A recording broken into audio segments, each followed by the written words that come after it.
दोस्तों स्वागत है आपका इनसाइट नॉलेज की एक और नई वीडियो में, जहां एक तरफ भारतीय विदेश मंत्री डॉक्टर एस जयशंकर ने अपने धमाकेदार बयानों से यूक्रेन, चीन और G20 सभी को काफी करारा जवाब दिया है। वहीं पर दूसरी तरफ भारत अपनी परमाणु तकनीक में एक काफी बड़ा अपग्रेड करने वाला है, जिसने ओपेक देशों की नींदें उड़ा दी है। तो चलिए इन दोनों ही खबरों को विस्तार से समझते हैं, लेकिन पहले शुरुआत करेंगे डॉक्टर एस जयशंकर द्वारा दिए गए बयानों से। दरअसल दोस्तों आपको याद होगा कि हाल ही में यूक्रेन के विदेश मंत्री ने एक इंटरव्यू के दौरान भारत पर काफी कड़ी टिप्पणियां करते हुए रूस से खरीदे जा रहे क्रूड ऑयल की निंदा की थी और ये कह दिया था कि भारत का ये कारनामा नैतिक रूप से गलत है, जिसके ऊपर डॉक्टर एस जयशंकर ने करारा जवाब देते हुए यूक्रेन को ये बात साफ कर दी है कि भारत अपनी प्राइवेट कंपनियों को रूस से तेल खरीदने के लिए सरकारी तौर पर नहीं कहता, लेकिन भारतीय कंपनियों का यह हक है कि वे उसी देश से ऑयल खरीदेंगी जहां से उन्हें सबसे अच्छा ऑफर मिलेगा। यानी कि डॉक्टर एस जयशंकर ने ये बात साफ कर दी है कि चाहे कोई कुछ भी कह ले, अगर भारत के हित में है तो हम रूस से तेल जरूर खरीदेंगे और इससे हमें कोई भी नहीं रोक सकता। न कि सिर्फ पिछले 2 महीनों से रूस भारत का नंबर 1 तेल सप्लायर बना हुआ है,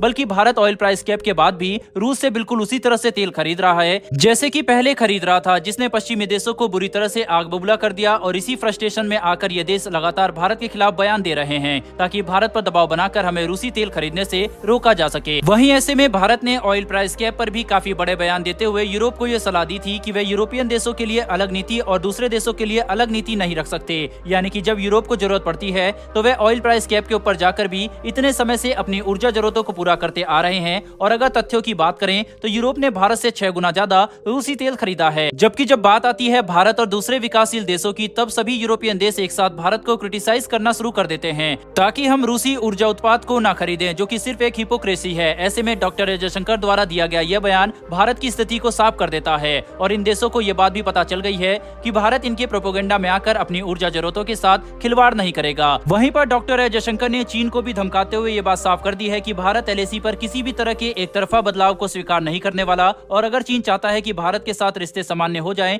तो उन्हें भारत के साथ बैठकर बातचीत करनी ही होगी और अपने आक्रामक रवैयों को छोड़ना होगा, क्योंकि तभी जाकर दोनों देशों के बीच की टेंशन कम हो सकती है। दोस्तों इसके अलावा डॉक्टर एस जयशंकर यूक्रेन और चीन को जवाब देने तक ही नहीं रुके, बल्कि उन्होंने G20 देशों के साथ भारत की एक समान सहमति बनाने की योजना का भी खुलासा कर दिया, जिसके तहत उन्होंने ये कह दिया है कि भारत कोशिश कर रहा है ताकि food security, energy security, sustainable development और विश्व भर में चल रहे जियोपॉलिटिकल क्राइसिस पर सभी G20 देश एक आम सहमति बना सके, जिससे G20 विश्व भर की परेशानियों पर न कि सिर्फ डिबेट करे बल्कि हल निकालने में अपना योगदान भी दे सके, ताकि एक बार फिर से वैश्विक अर्थव्यवस्था और कूटनीतिक हालातों को स्थिर किया जा सके। बहरहाल बढ़ते हमारी दूसरी खबर की तरफ, तो दोस्तों ये खबर भारत के न्यूक्लियर एनर्जी प्रोग्राम की तरफ से निकलकर सामने आ रही है, जिसके तहत भारत ओपेक देशों को एक काफी बड़ा झटका देने वाला है। दरअसल भारत ने 10 अतिरिक्त न्यूक्लियर रिएक्टर के कंस्ट्रक्शन के लिए 5 साइट्स को मंजूरी दे दी है, जहां पर ये 10 न्यूक्लियर रिएक्टर बनाए जाएंगे, जिनमें हर रिएक्टर लगभग 700 मेगावाट की ऊर्जा प्रदान करने में सक्षम होने वाला है। और ये भारत के न्यूक्लियर एनर्जी प्रोग्राम में एक काफी बड़ा बूस्ट है,